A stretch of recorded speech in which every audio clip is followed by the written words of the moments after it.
Son las 2 de la tarde, la 1 en Canarias. Radio María.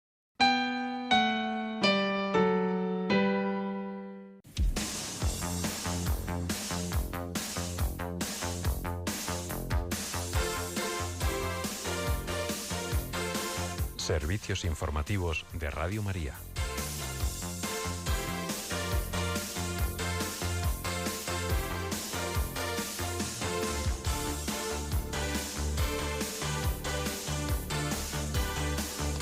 Continúan los bombardeos en Irán, Líbano e Israel mientras se permite el paso de buques con ayuda humanitaria por el estrecho de Ormuz. Y el Papa León XIV carga la cruz durante las 14 estaciones del Vía Crucis en el Coliseo, un gesto que evoca el sufrimiento del mundo contemporáneo y la esperanza cristiana. Estas y otras noticias en el informativo que ahora comenzamos. Buenas tardes.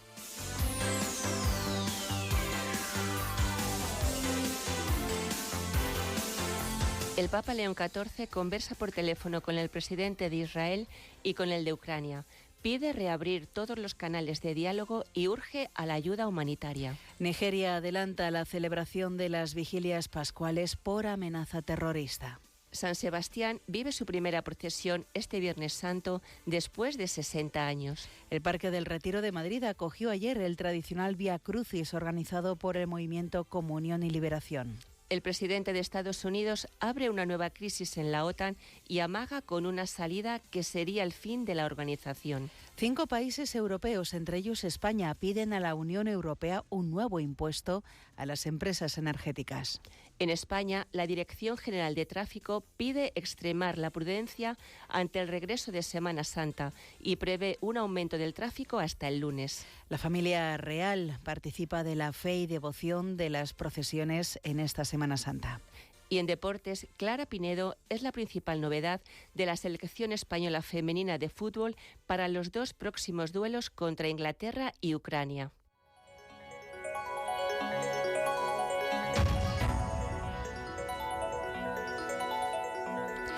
Irán ha denunciado que Estados Unidos e Israel han bombardeado las inmediaciones de la planta nuclear de Bushehr, un ataque que no ha afectado al funcionamiento de la central, pero ha causado la muerte de uno de los vigilantes. También ha sido bombardeada una zona de industria petroquímica en la provincia de Juzestán y, de momento, sin víctimas confirmadas en este caso. Por otra parte, continúa la búsqueda de uno de los 2 ocupantes del F-15 estadounidense derribado ayer en Irán. Uno de los 2 aviadores se eyectó en pleno vuelo y fue evacuado, mientras varias aeronaves del Ejército de Estados Unidos buscan al segundo aviador. Mientras, la Guardia Revolucionaria ha ofrecido una recompensa de $60.000 a quienes capturen a uno o más pilotos enemigos vivos y los entreguen a la policía y a las Fuerzas Armadas.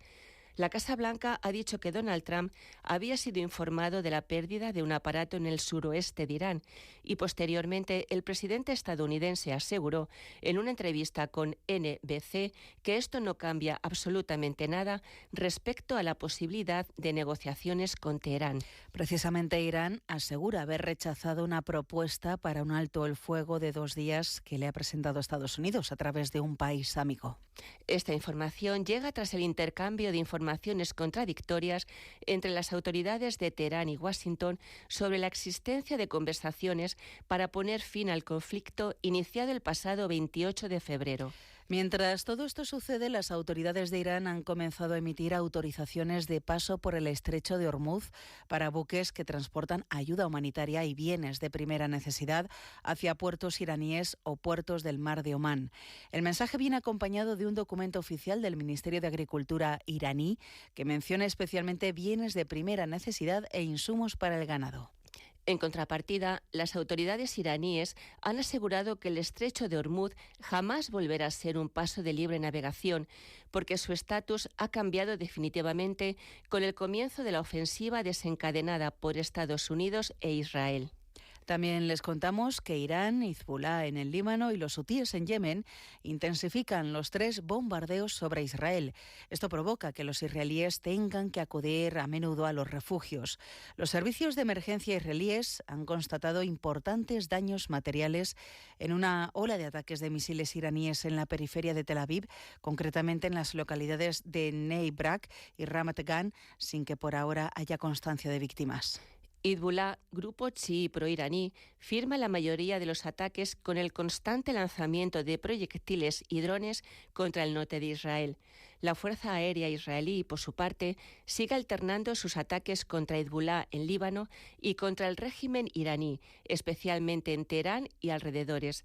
El ejército israelí ha lanzado una serie de bombardeos contra posiciones de Hezbolá en Beirut, la capital de Líbano, tras el lanzamiento de cohetes contra el norte de Israel desde territorio libanés, donde las operaciones militares israelíes dejan ya más de 1.300 muertos.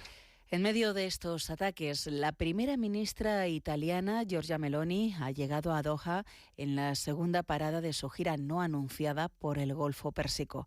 Meloni visita Qatar después de haber estado ayer en Arabia Saudí, donde se reunió con el príncipe heredero de Arabia Saudí, Mohammed bin Salman, para analizar la asistencia militar defensiva italiana al reino.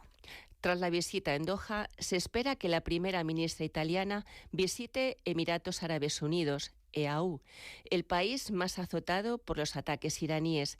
El viaje no anunciado previamente convierte a Giorgia Meloni en la primera líder occidental en desplazarse a la región desde el inicio del conflicto.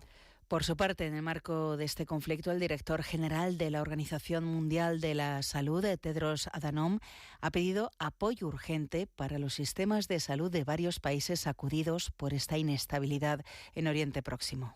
Según datos de la OMS, la violencia en la región ha provocado 3.300 muertos, 30.000 heridos y más de 4 millones de desplazados en Líbano, Irán, Irak, Siria y Jordania. En territorio libanés, los desplazados ascienden a más de 1.160.000 personas. Y mientras, ayer por la noche, el Papa León XIV recorrió las 14 estaciones del Vía Crucis del Coliseo de Roma, llevando personalmente la cruz, en un gesto de profunda fuerza espiritual que evoca el sufrimiento del mundo contemporáneo y la esperanza cristiana. Más de 30.000 fieles acompañaron al pontífice en su primer Vía Crucis como tal, e invitó a vivir nuestra existencia como un camino de participación progresiva en la relación de amor que une al Padre, al Hijo y al Espíritu Santo. El Papa León XIV, acompañado por 2 jóvenes portadores de antorchas, sostuvo la cruz durante las 14 estaciones, convirtiéndose de este modo en el segundo pontífice en portarla. San Juan Pablo II la había llevado entre 1980 y 1994. Como declaró días antes al salir de Castel Gandolfo, su gesto buscaba dar una señal importante, mostrar que Cristo aún sufre y llevar los sufrimientos de la humanidad en sus oraciones como líder espiritual hoy en el mundo. Las meditaciones de este Vía Crucis fueron escritas por el padre Francesco Patton, fraile menor, y que fue custodio de Tierra Santa entre 2016 y 2025.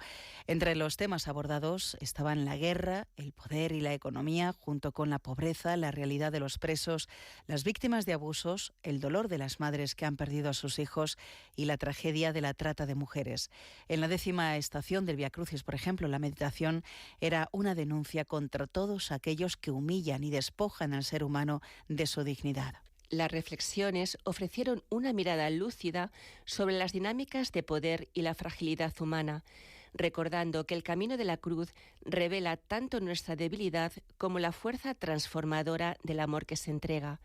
También estaban muy presentes los escritos de San Francisco de Asís en el año especial dedicado a él por los 800 años de su muerte.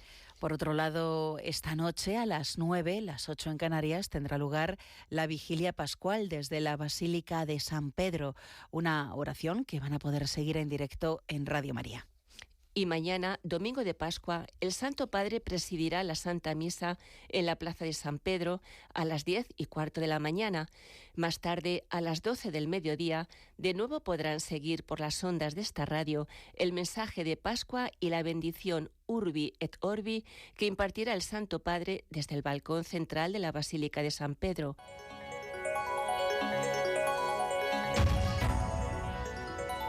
Noticias de la Iglesia en el mundo.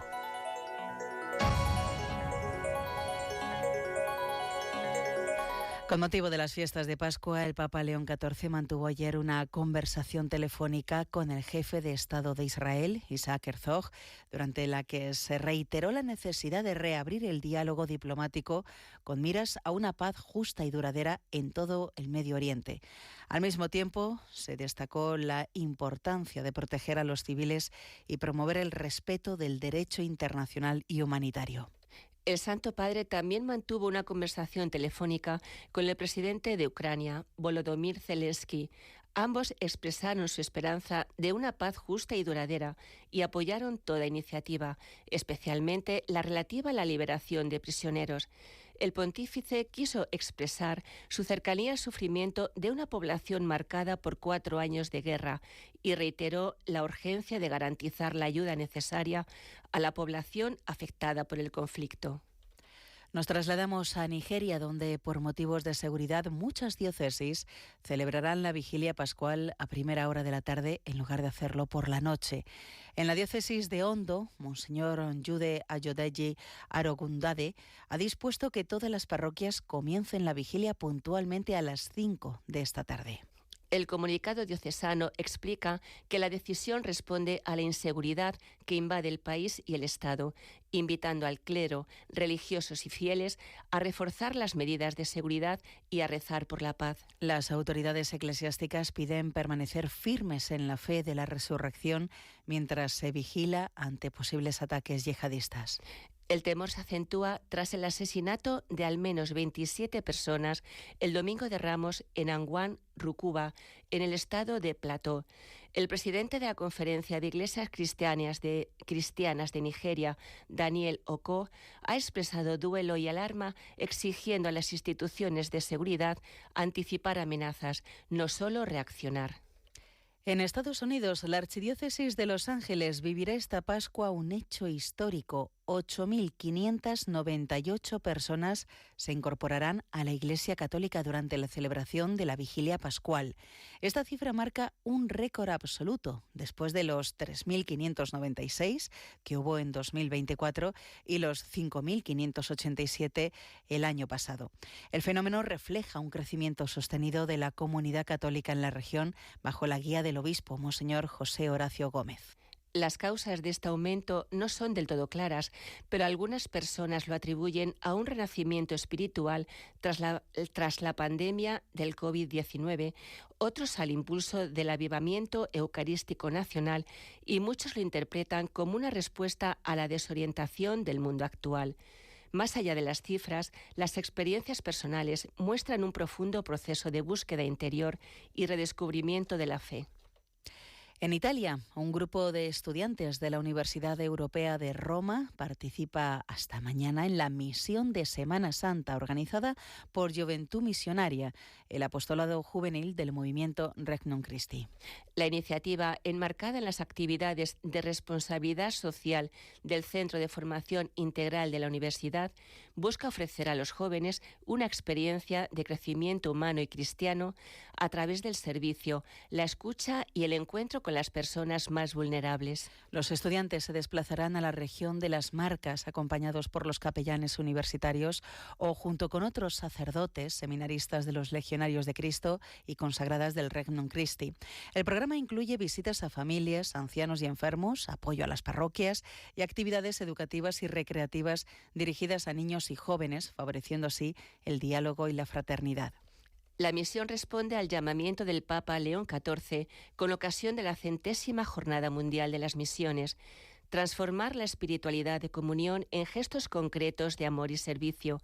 Para la Universidad Europea de Roma, esta experiencia es una oportunidad clave para formar futuros profesionales sensibles a la realidad social. capaces de afrontar los desafíos del mundo con empatía, responsabilidad y un auténtico espíritu de servicio.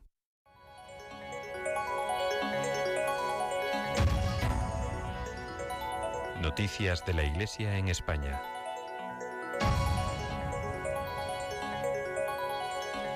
San Sebastián ha vivido este Viernes Santo la presencia pública de la fe con la procesión desde la Catedral del Buen Pastor, poniendo fin así a casi 6 décadas sin manifestaciones religiosas en las calles de la ciudad.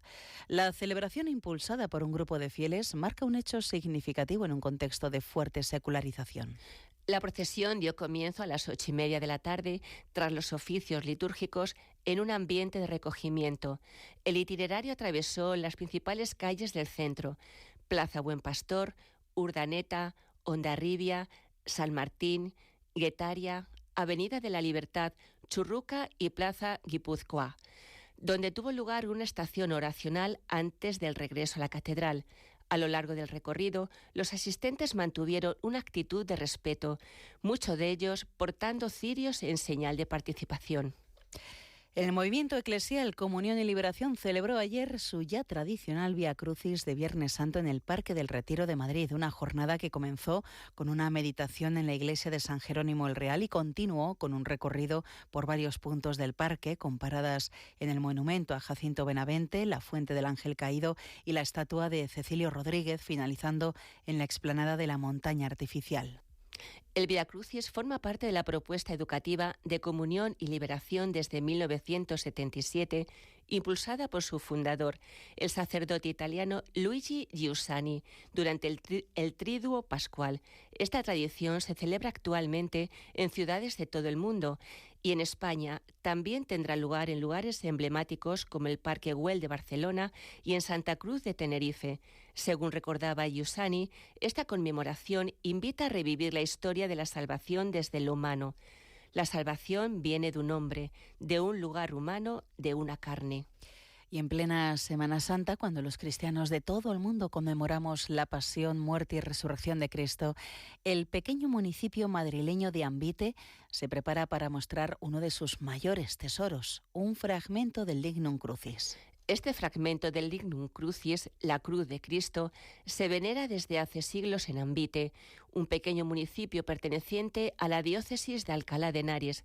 La reliquia se conserva en la parroquia de Nuestra Señora de la Asunción y su autenticidad está respaldada por bulas papales del siglo XVI. Según la tradición, el santo madero llegó al pueblo de la mano de un caballero, probablemente templario, que tras salvarse de un accidente en un monte cercano prometió viajar a Tierra Santa, traer una reliquia de la cruz y dejarla en el pueblo. En el lugar del suceso se levantó una cruz de madera, que más tarde fue reemplazada por una de piedra, a la que los fieles todavía suben en peregrinación, muchos de ellos descalzos como signo de devoción. El Lignum Crucis se exhibe al culto varias veces al año.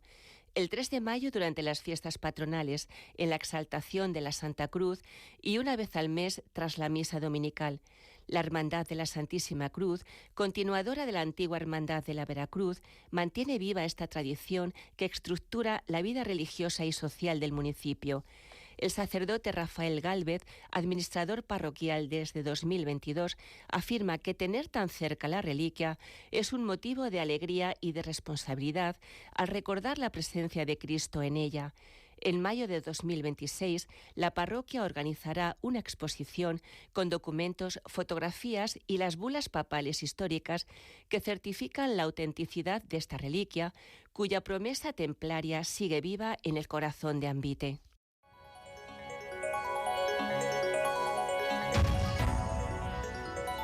Información internacional.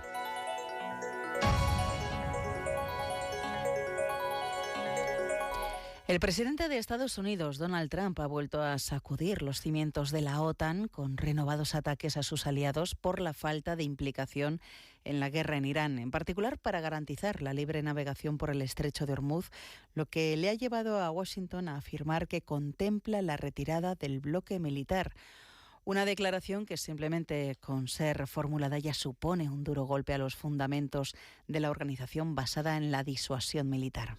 Después de tensionar al máximo la relación con sus socios de la OTAN sobre sus pretensiones sobre Groenlandia, Donald Trump ha vuelto a hacer saltar las alarmas con una andanada de ataques a los aliados, llamándoles cobardes e ingratos por no sumarse a la ofensiva contra Irán.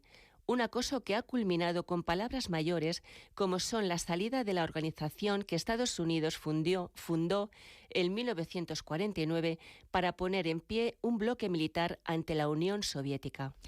Mientras, los ministros de Economía y Comercio de Alemania, Italia, Portugal, España y Austria han pedido a la Comisión Europea, a través de una carta publicada hoy, un impuesto a los beneficios de las empresas energéticas para distribuir de manera equitativa las consecuencias de la guerra en Oriente Próximo.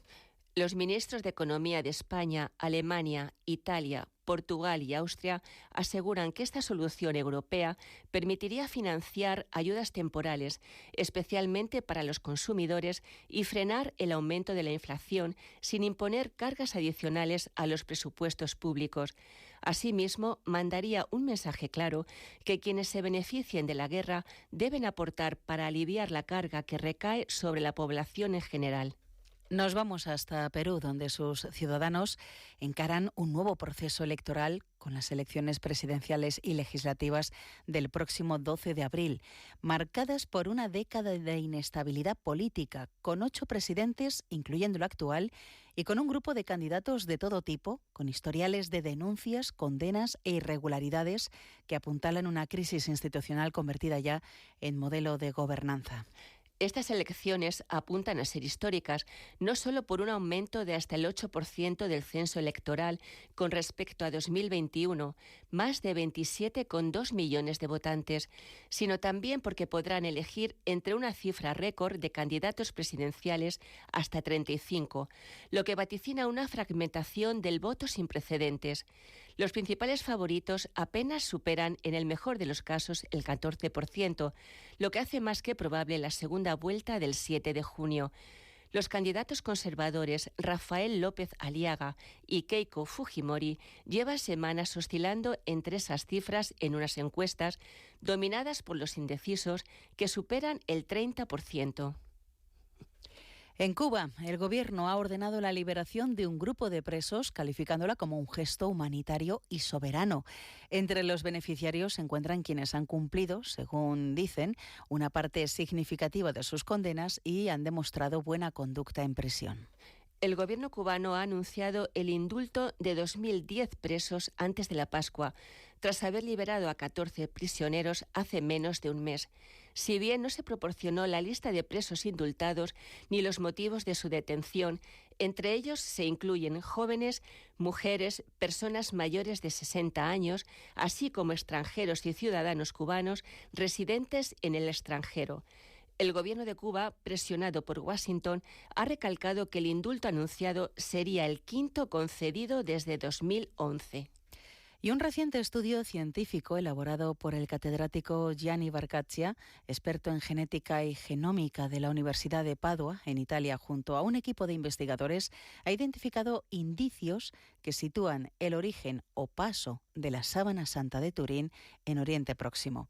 Entre los hallazgos destaca la detección de un genoma predominante en esa región, así como la presencia de microorganismos capaces de sobrevivir en ambientes con alta salinidad, como el Mar Muerto. La investigación analiza restos de ADN extraídos del sudario, que en su momento fueron proporcionados por Pierluigi Baima Bolone, especialista en medicina legal, que en la década de 1980 sostuvo haber encontrado sangre humana del grupo AB en la tela.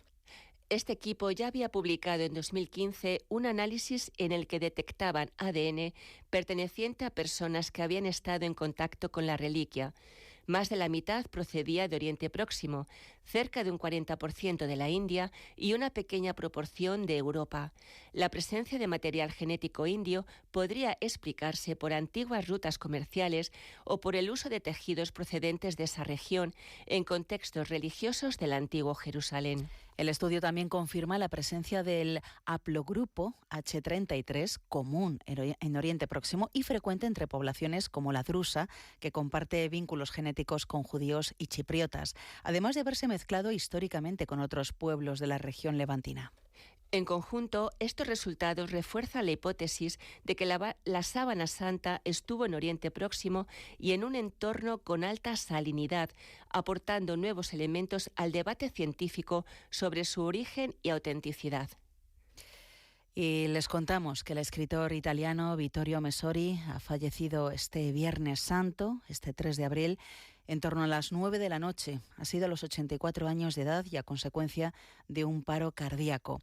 Vivía en su domicilio de Desenzano del Garda, en Lombardía, en una casa donde escribió muchos de los libros que le han convertido en uno de los grandes apologetas de la Iglesia de las últimas décadas. Vittorio Messori, aunque se formó en el laicismo y el ateísmo familiares y mayoritarios en el ámbito académico, fue su propio descubrimiento y estudio de la figura de Cristo tras la lectura de los Evangelios lo que le acercó a la fe.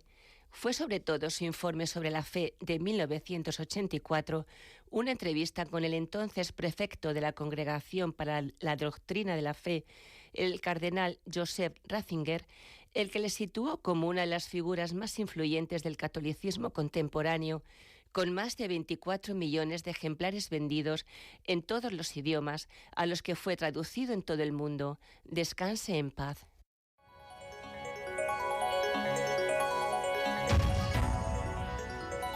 Información nacional. La Dirección General de Tráfico ha hecho un llamamiento a la prudencia en la recta final de la Semana Santa ante el incremento significativo de la intensidad circulatoria por el inicio del retorno de los desplazamientos vacacionales. Una operación especial que se prolongará hasta las 12 de la noche del lunes. El regreso adelantado de muchos conductores para evitar las retenciones previstas mañana domingo está provocando ya desde hoy un aumento de los desplazamientos hacia el centro peninsular, especialmente desde comunidades autónomas donde finalizan las vacaciones. De esta manera se juntarán los viajes de largo recorrido con desplazamientos cortos en zonas de destino, lo que incrementará los problemas de circulación, sobre todo en carreteras del litoral y accesos a poblaciones turísticas. En este contexto, la DGT insiste en la necesidad de extremar la precaución al volante, evitando distracciones, especialmente el uso del teléfono móvil, manteniendo la distancia de seguridad y adaptando la velocidad a las condiciones de la vía. Asimismo, ha recordado la obligatoriedad del uso del cinturón de seguridad y de los sistemas de retención infantil.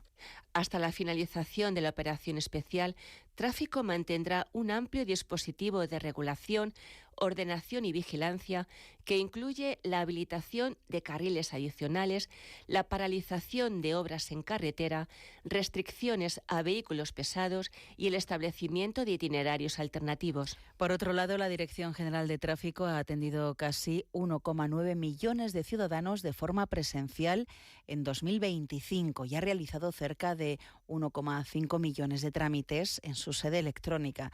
Así lo ha informado el Gobierno en respuesta a una pregunta planteada por diputados de Vox. El tiempo de tramitación medio en las jefaturas es de 9 días para vehículos y 5 días para trámites de conductores, por lo que la DGT considera que no se puede hablar de niveles de retraso significativos. No obstante, asegura que para mejorar estos resultados están trabajando y estudiando distintas fórmulas de mejora del servicio. Y en esta Semana Santa, múltiples procesiones recorren las diferentes calles de España, momentos de fe y devoción que no se ha querido perder la familia real. En Murcia, la real y muy ilustre cofradía de nuestro Padre Jesús Nazareno salió ayer a la calle celebrando su 425 aniversario. Los 9 pasos, 8 de ellos del escultor Francisco Salzillo, han recorrido las calles de la ciudad. Los salzillos han tenido este año como espectadoras a la reina emérita doña Sofía y a las infantas doña Elena y doña Cristina. Y en Madrid, los reyes don Felipe y doña Leticia, acompañados de la princesa Leonor y la infanta Sofía, dieron la sorpresa en el barrio madrileño de Carabanchel al aparecer de forma espontánea para presenciar la procesión del silencio. Pronto acapararon la atención de los asistentes, con quienes mantuvieron conversaciones distendidas. La procesión del silencio comenzaba a las 9 de la noche en la plaza de la parroquia de Carabanchel. Se trata de uno de los actos más esperados por los vecinos, donde se sacan las imágenes de la Piedad, la Soledad, Nuestra Señora de los Dolores, el Cristo de la Misericordia, el Cristo Yacente y el Nazareno.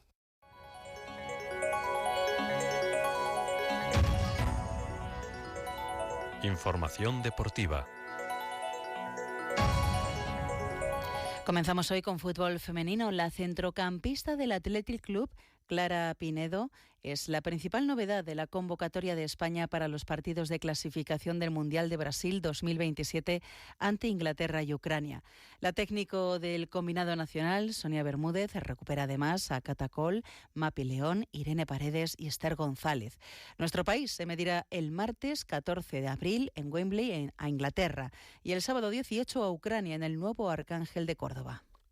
Por otro lado, el tenista español Rafael Jodar ha dado otro paso histórico en su carrera al acceder por primera vez a las semifinales del torneo ATP 250 de Marrakech, Marruecos, mientras que Daniel Mérida ha hecho lo propio en la penúltima ronda del torneo de Bucarest. Jodar se vio beneficiado por la retirada del francés Alexander Muller, con 6-2 y 2-0 en el marcador. Mérida, por su parte, se clasificó por el mismo motivo cuando vencía al francés Titouan Droguet en 3 sets por 4-6, 7-6 y 3-1. Y finalizamos con la previsión del tiempo realizada por Miriam Herraiz. Esta tarde y mañana domingo serán muy parecidos. Se esperan cielos despejados en casi toda la geografía española. El viento estará bastante más calmado. La mar estará alterada en la costa gallega y en la cantábrica, con olas de 2 a 4 metros. Y cerraremos la Semana Santa con temperaturas mínimas bastante altas y con máximas que se acercarán a los 30 grados.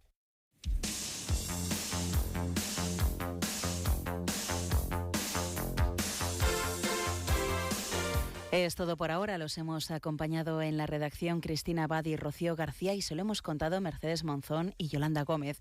Más noticias ya mañana a las 2 de la tarde, ya que esta noche no tendremos el informativo porque estaremos retransmitiendo la vigilia pascual desde Roma a partir de las 9 de la noche, las 8 en Canarias.